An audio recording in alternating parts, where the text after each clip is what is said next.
बिस्मिल्लाहिर्रहमानिर्रहीम। अस्सलाम वालेकुम नाज़रीन, this is me Umar Sharif लगारी एजेंट स्पेशल के साथ आज फिर आपकी खिदमत में हाज़िर हूँ।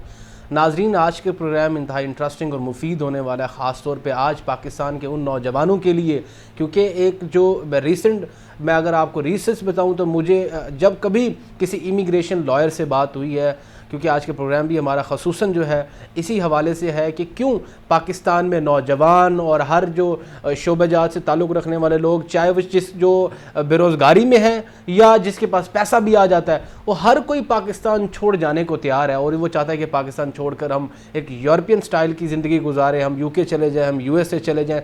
इनकी क्या वजूहात हैं? और मैंने बात की जैसे इमिग्रेशन की, तो इमिग्रेशन को ये जो शोबा है, अगर हम देखेंगे जो इमिग्रेशन लॉयर होता है इट्सल्फ, इस प्रोफेशन के बारे में आज डिटेल में बात करेंगे कि लॉ करने के बाद आप दूसरी लिटिगेशन की तरफ क्यों नहीं जाते, लॉयर्स क्रिमिनल क्यों नहीं करते, सिविल क्यों नहीं करते, वो इमिग्रेशन का क्यों इसकी तरफ क्यों आते, इसमें क्या आसानियाँ हैं, क्या चैलेंजेस हैं जो ख़ास तौर पे उन यंगस्टर्स के लिए, उन बिगिनर्स के लिए जो इस प्रोफेशन में आए हैं। इसके साथ साथ हम ख़ुसूसन इसमें भी ये बात करेंगे जो फ्रॉड होते हैं, ख़ास तौर पे उन बेचारे लोगों के साथ जो पहले से ही अपने हालात में जो है वो फंसे हुए हैं और इमिग्रेशन कंसल्टेंट के पास जाने के बाद उनको फेक डॉक्यूमेंट्स के साथ, या आजकल एक मामला सबसे ज़्यादा जो है वो हाईलाइटेड है, हॉट इशू है कि स्टेटमेंट का मसला बन जाता है। स्टेटमेंट की आड़ में जब लाखों और करोड़ों रुपए लिए जाते हैं, फिर वो कंसल्टेंट भाग जाते हैं। पाकिस्तान का जो ये अलमिया है स्कैम का, इस वाले से भी हम डिटेल में बात करेंगे। और at the and, last but not the least, खास तौर पर हम ये भी बात करेंगे कि हुकूमत वक्त इस पर क्या कर रही है। मैं इसी हवाले से बढ़ूंगा। आज मेरे साथ जो मेरे गेस्ट है मौजूद, वहीद अहमद चौधरी साहब मौजूद है। इस वक्त जो है वो एक मेरे ख्याल में एक ऑफिस रन कर रहे हैं, वैक कंसल्टेंट्स के नाम से, immigration and student law firm है और मेरा अच्छा इनसे ताल्लुक़ है। वहीद साहब अस्सलाम वालेकुम, कैसे हैं आप? ठीक हैं, खैर आफियत से सर? जो है मैं क्या ही आपका तारुफ़ कराऊं, और मैंने जब मेरा एक अपना जब स्टेट टेलीविज़न में मैं एज ए लीगल रिसर्चर काम करता था, तो तब मैंने आपको एक इनवाइट किया था और जब आपकी गुफ्तगू मैंने देखी तो और नो डाउट कि मैं आपसे जो है मैं आपको एडमायर करता हूँ। तो आज की मूविंग टू द जो टॉपिक है हमारा, मैंने आपको जैसे इंट्रो में बताया, सबसे पहले तो मैं आपसे ये जानना चाहता हूँ आपकी पर्सनल जर्नी, कि आप सबसे पहले आपने लॉ क्यों किया, आप डॉक्टर क्यों नहीं बने, इंजीनियर क्यों नहीं बने, जो हर बंदा सोचता है सर। तो लॉ क्यों किया और लॉ के करने के बाद फिर इस कंसल्टेंसी के शोबे में कैसे आए सर?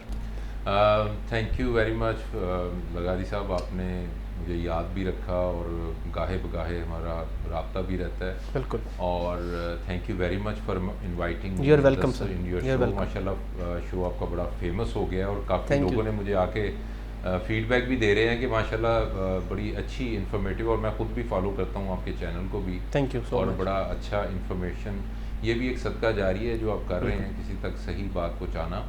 और thank you very much again, आपने बुलाया मुझे। मेरा पर्सनल जर्नी मैं थोड़ा सा इसको ब्रीफ थोड़ा सा करके बता देता हूँ। I have done my masters in English literature first of all, और उसके बाद कुछ ऐसा हुआ कि हमारे ग्रुप, क्योंकि I did it from the Punjab university, और हम जब लाहौर में आए पढ़ने के लिए मास्टर्स के लिए, तो हमारे ग्रुप में काफ़ी सारे लोगों को यही ट्रेंड था कि उन्होंने बाहर पढ़ने के लिए जाना है, क्योंकि उस वक्त स्टूडेंट्स थे हम तो। लेकिन ये बात है कोई 88-89 की, तो 90s, अर्ली 90s में हमारे ग्रुप्स में से लोगों ने ये सोचना शुरू किया कि कैसे जाएं वहाँ पे। उस वक्त अर्ली 90s में, इट्स अराउंड कोई 30-35 ईयर्स या 40 ईयर्स पुरानी बात है।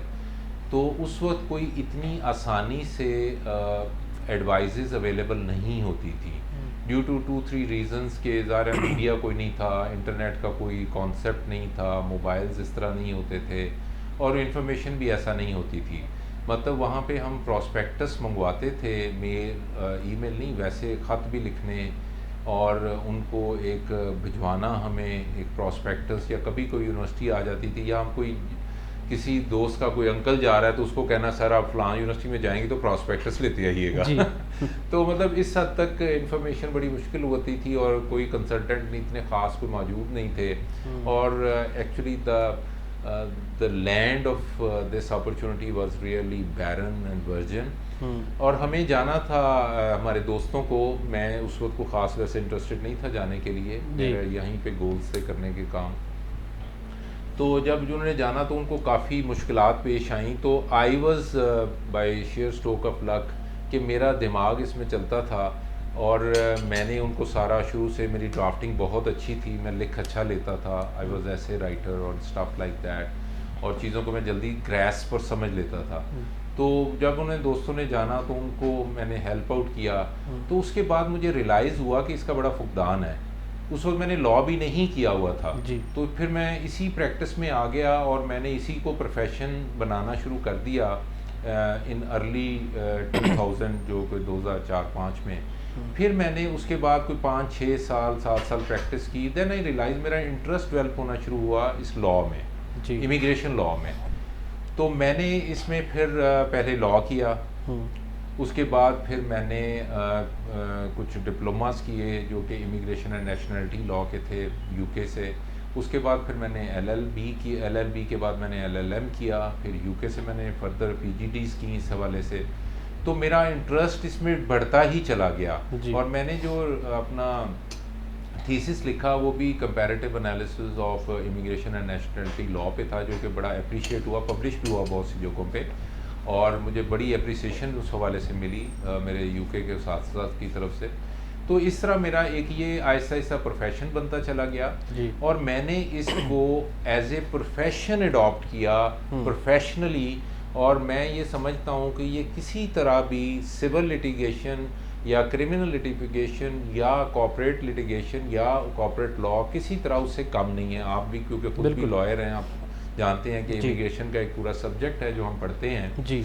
तो उसमें मेरा इंटरेस्ट एक डेवलप हो गया, और मैंने देखा कि इसमें कोई कंपटीशन नहीं है। अदरवाइज़ अगर आप देखें तो हमारे वकला, अभी तो खैर माशाल्लाह बहुत ज़्यादा कॉलेजेस हो गए, हर साल बहुत ज़्यादा वकील आ रहे हैं, और से और प्रोफेशन की एक रिस्पेक्ट बहुत ज़्यादा बढ़ रही है, और एक हमारी यूनिटी और हमारी बार बहुत ज़्यादा कलीदी रोल अदा कर रही है इसमें।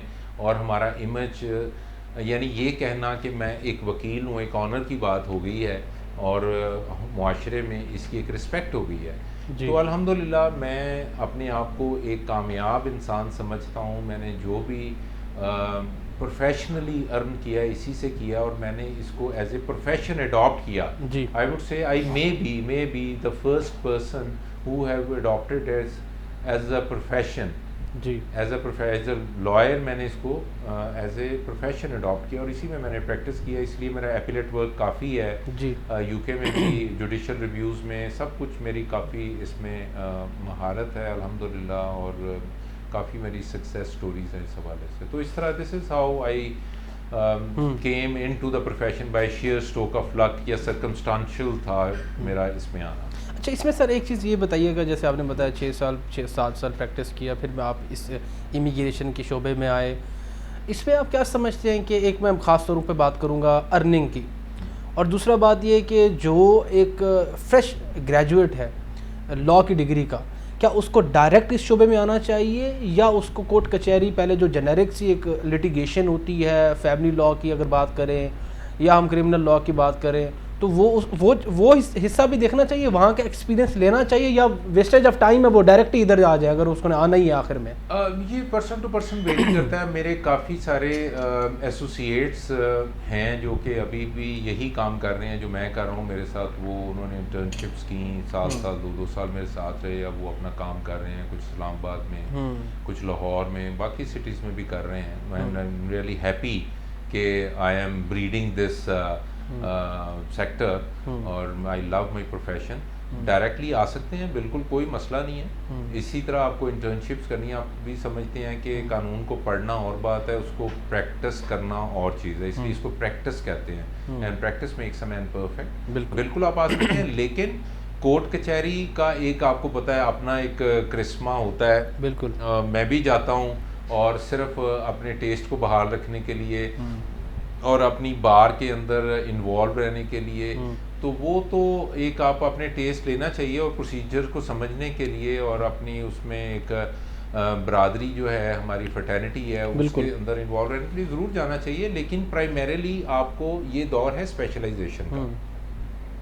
एक डॉक्टर MBBS है, उसकी कोई अहमियत नहीं है, बिल्कुल। अहमियत है उसकी जो कि ENT स्पेशलिस्ट है, अहमियत है उसकी जो कि मे बी लंग्स का स्पेशलिस्ट है या न्यूरोसर्जन हो सकता है। तो स्पेशलाइजेशन आपने सिलेक्ट करनी है। जेनेरिकली आप समझ लें सारी चीज़ों को, गुड, बट ग्रिप उसकी है, लोग उसी के पास आते हैं जिसकी स्पेशलाइजेशन है। तो इसलिए इसको अडॉप्ट किया जा सकता है डायरेक्टली भी, कोई इसमें मतलब कदगन नहीं है, कोई मसला नहीं है इसमें। बिल्कुल, मैं इस चीज़ पे आपके साथ मुत्तफ़िक हूँ।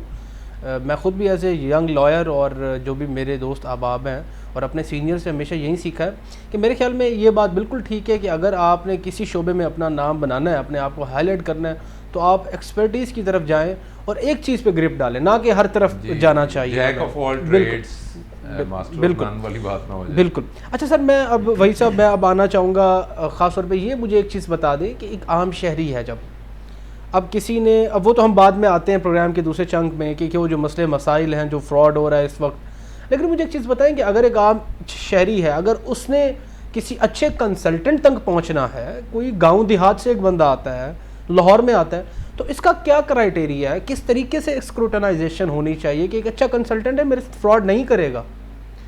देखिए, ये आपने बड़ा दुखती हुई रग पे हाथ रख दिया। It is really difficult honestly, क्योंकि स्पेशली क्योंकि हम प्री सोशल मीडिया की पैदावार हैं। हम वो लोग हैं जिन्होंने हाथ से सारे काम किए और अपनी एक इंटेग्रिटी बनाई, और इंटेग्रिटी चलते चलते हमारा वर्ड ऑफ माउथ की बुनियाद पे हमने अपनी बुनियादें रखी। अभी जो यंग जनरेशन है उसका थोड़ा वतीरा कह लें, स्टाइल कह लें, उनका एक अप्रोच कह लें, इट्स टोटली डिफरेंट। अब इस और आबादी इतनी बढ़ गई कि नेटवर्किंग तक पहुंचना काफ़ी मुश्किल काम हो गया। तो इसमें काफ़ी मुश्किल है, बिल्कुल काफ़ी मुश्किल होता है। लेकिन इसको अगर हम दो हिस्सों में डिवाइड कर सकते हैं कि वो एक तो बेसिकली अच्छा कंसल्टेंट होता कौन है जी, उसको हम कैसे मेजर करेंगे जी। उसके लिए आपको एंड ऑफ द डे कोई अपना रेफरेंस, नॉर्मली लोग सर्च करते हैं, लेकिन बाद दफ़ा आप रेफरेंस से भी फ्रॉड हो सकता है आपके साथ, ये तो प्रॉब्लम हो सकती है बिल्कुल। लेकिन मैं हमेशा हर फोरम पे, अभी हमने काफ़ी बड़ी कॉन्फ्रेंस की एफिक के फ्लोर पे ऊपर काफ़ी बड़ी कॉन्फ्रेंस की, जिसमें पूरे पाकिस्तान से हमने कंसल्टेंट्स को बुलाया और हम ये कोशिश कर रहे हैं कि इस प्रोफेशन को लीगलाइज और फॉर्मलाइज कर दिया जाए जी, और इसमें कुछ कोर्सेज, एजुकेशन, स्किल डाल दी जाए, प्रोसीजरली चीज़ों को सिखाया जाए और एक सर्टिफिकेट और लाइसेंस दिया जाए उन लोगों को जो कि इस काम का एग्ज़ाम पास कर लें। जैसे डॉक्टर्स हैं, इंजीनियर्स हैं, तो उनके लिए कुछ ऐसी बॉडी क्रिएट की जाए। हम काफ़ी सालों से ये कोशिश कर रहे हैं और हम, मेरा ख्याल है, काफ़ी करीब पहुंच गए हैं उसके, जहाँ पे हम शायद एक ड्राफ्ट रेजोल्यूशन असेंबली में पेश करेंगे कि जी आप इसको शोबे को फॉर्मलाइज करें for the benefit of the nation, for the benefit of people. जैसे यही सवाल है एक्चुअली लगारी साहब, जो आपने ये सवाल किया, एक्चुअली इसी सवाल को लेकर तो हम चल रहे हैं आगे, बिल्कुल, कि एक आम बंदे का बनेगा क्या। बिल्कुल, वो तो ये फिगर आउट करना हज़ारों की तादाद में, यार हर बंदा इतनी सोशल मीडिया, आप भी समझते हैं बिल्कुल सोशल मीडिया कैसे चलता है। आपके पास पैसा हो, आपके पास स्किल और एक्सपर्टीज हो, आप अपने चैनल को ऊपर ले जाएं, बिल्कुल तो ऐसा ही है। ये तो ज़रूरी नहीं जो ऊपर ले गया है तो वो अच्छा भी है, बिल्कुल। तो ये डिटरमिन करना इज़ रियली डिफ़िकल्ट, बिल्कुल। लेकिन स्टिल अब क्योंकि सवाल की तरफ आते हैं कि अब चले, फिलहाल जब तक वो कानूनी बंदा, वो बंदा बैठा तो नहीं रहेगा जी, बिल्कुल। तो उसके लिए सबसे पहली बात ये है कि आप कोशिश करें कि उस बंदे का प्रोफाइल देखें जी, वो देखें मार्केट में कितनी देर से बैठा हुआ है जी, ठीक है। ये एक पैरामीटर हो सकता है कि आफ्टर ऑल अगर एक बंदा 20 साल से काम कर रहा है तो आखिर कुछ ना कुछ वजह तो है वो बैठा हुआ है। फिर आप उससे खुद मिलें, उसके क्लाइंट से मिलें, उसे कहें कि जी आपकी कोई सक्सेस हुई है मेरे केस के हवाले से, मेरी तरह के प्रोटोटाइप केसेस हैं, तो उनका नंबर दें, उनसे बात करें, 2-4 बंदों से मिल के आप, जब आपको लगे कि ये बंदा मेरे लिए बेस्ट है, इसके लिए थोड़ा टाइम खर्च करें, ठीक है। और कोशिश करके बंदे से मिल के आपको रियलाइज़ हो जाता है, और जो कोई बंदा इस काम को थोड़ा समझता है उसको भी साथ लेके जाएं ताकि वो उस बंदे को असेस कर सके। और इसमें आजकल बड़ा आसान है, आजकल के अगर पेरेंट्स बहुत पढ़े लिखे ना भी, उनके बच्चे ज़रूर पढ़े लिखे हैं जी। अब मैंने एक तरीका कार रखा हुआ है, कोई बंदा आके बात करता है, मैं उसे कहता हूँ यार अपना मोबाइल खोलें, ये लिंक है, गवर्नमेंट की वेबसाइट है। आज भी एक क्लाइंट आए हुए थे, उन्हें एक पॉलिसी पे थोड़ा से तहफ़्फ़ुज़ात थे, तो मैंने कहा अपने ही मोबाइल से गवर्नमेंट ऑफ यूके की वेबसाइट खोल लें। बिल्कुल। वेबसाइट खोल के मैंने दिखा दिया, कोई मुश्किल काम तो नहीं ना। बिल्कुल। अभी तो इतनी आसान हो गई हैं चीज़ें कि ज़रा सा आप अपने आप को विजिलेंट रखेंगे तो you have greater chances that you will reach on a good conclusion. तो जब आपने पॉलिसी सामने रख दी कि ये एलिजिबिलिटी है, भाई देख लो, तुम खुद देख लो तुम एलिजिबल हो के नहीं हो, बिल्कुल, तो बात सिंपल है। तो बात इस तरह है कि अभी आपके सामने एआई का दौर आ गया है, बिल्कुल, डीप सीक आ गया, अभी चैट जीपीटी है और बेशुमार टूल्स हैं आपके पास। ईमेल है, आप एक ईमेल कर दें यार। बिल्कुल। देखिए इतना कुछ जो आप पैसा जो खर्च रहे हैं, तो आप why don't you guys research on it. आप फूड पे रिसर्च करते हैं, आपने खाना खाना हो, आप 50 दफ़ा उसको क्रॉस चेक करते हैं, रिव्यूज़ पढ़ते हैं जाके, तो आप why don't you do this when you select a consultant और इमिग्रेशन लॉयर। तो यही टूल्स हैं जिनको लेके आप फिर एक किसी कंक्लूजन पे पहुंच जाते हैं। बिल्कुल। अच्छा सर, इसमें अब मैं उस तरफ आना चाहूँगा कि ये तो आपने बताया कि कंसल्टेंट एक अच्छे कंसल्टेंट तक क्या पहुंचने का तरीका है। अच्छा, इसमें एक बात आपने जो की है वो उसमें मैं भी चाहता हूं, और इसमें रिफॉर्म्स होने की ज़रूरत है। ख़ासतौर पे कानून को ऐसा स्ट्रॉन्ग किया जाए और मैकेनिज़्म इस तरीके से बनाया जाए, अगर कोई ऐसा बंदा फ्रॉड उसका सामने आता है तो उसको एक कड़ी से कड़ी सज़ा दी जाए और इबरत बनाया जाए। लेकिन बात इसमें यह है कि अब असल स्ट्रक्चर ये है कि क्यों लोग जो है वो अब बदज़न हो चुके हैं पाकिस्तान से। इसमें आप क्या समझते हैं कि व्हाट इज़ द बेसिक जो है वो ग्राउंड क्या है लोगों के पास? जब आप इधर बैठे हैं कंसल्टेंट, आपके पास आते होंगे, स्टूडेंट भी आते होंगे। चलो, स्टूडेंट के पास तो एक वजह है कि मैं पढ़ने जा रहा हूँ, उसके बाद कुछ बहुत सारे लोग हैं जो वर्क परमिट के लिए बाहर जाते हैं, ठीक है। और आपके मुताबिक पिछले साल 2 साल के अंदर क्या ये तादाद बढ़ी है या कम हुई है? देखिए, ये तो मैं काफ़ी देर से इस इंडस्ट्री में हूँ। जैसे मैंने अपनी ही मिसाल दी, आपने अभी बायोग्राफी के हवाले से मेरी लाइफ स्टोरी का थोड़ा सा जिक्र किया, तो मैंने उसमें भी खुद कहा कि मैं आया ही इस तरह के कोई दोस्तों ने जाना था, तो I happen to understand things जी, तो उसमें मैं I happen to come into this business. तो basically trend always was there. अब 70s भट्टो का दौर उठा के देख लें, उससे पहले का देख लें, पीपल यूज टू गो जी, ठीक है। तादाद की बात करें तो trend has multiplied many times. Reason being सबसे बड़ी कि आबादी भी तो बढ़ गई है ना, आबादी बेशुमार बढ़ गई है। अब आ जाए इकोनॉमिक।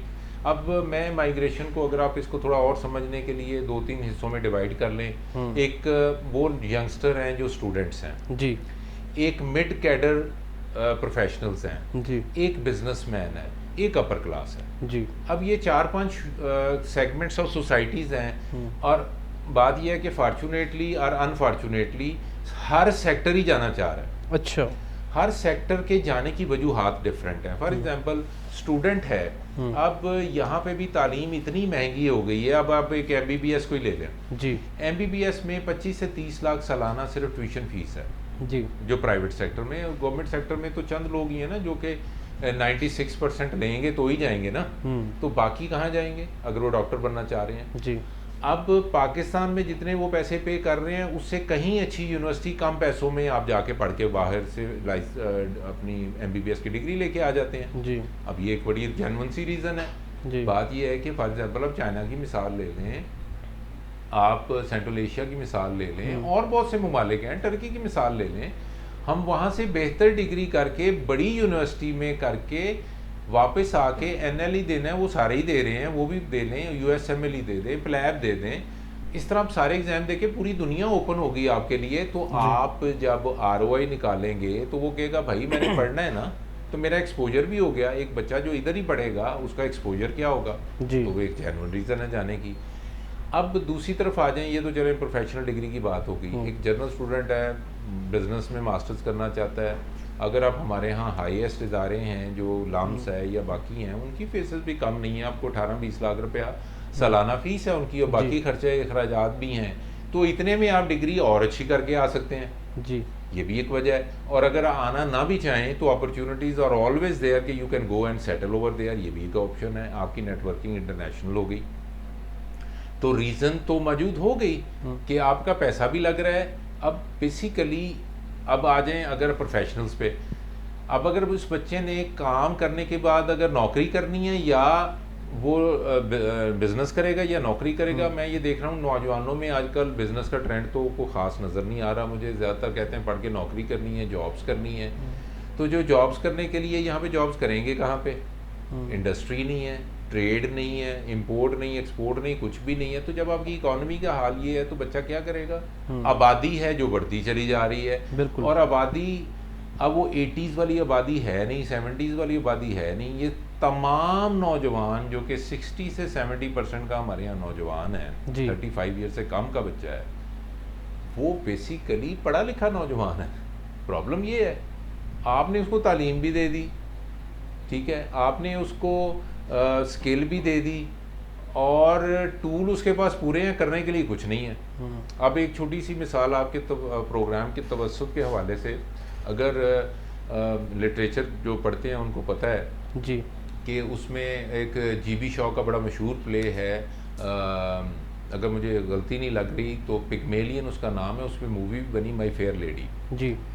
अब वो जब वो 18 से विक्टोरियन एज का इंग्लैंड था जी, तो उसमें ये वाला स्ट्राटा ऑफ सोसाइटीज़ बड़े टाइटली क्लोज थे कि जो लोअर स्ट्राटा यानी जो लोअर सोसाइटी के लोग हैं वो अपर सोसाइटी में मूव नहीं कर सकते, ठीक है। गुर्बत भी थी, लेकिन इंडस्ट्रियलाइजेशन क्योंकि हो रही थी, पैसा आ रहा था।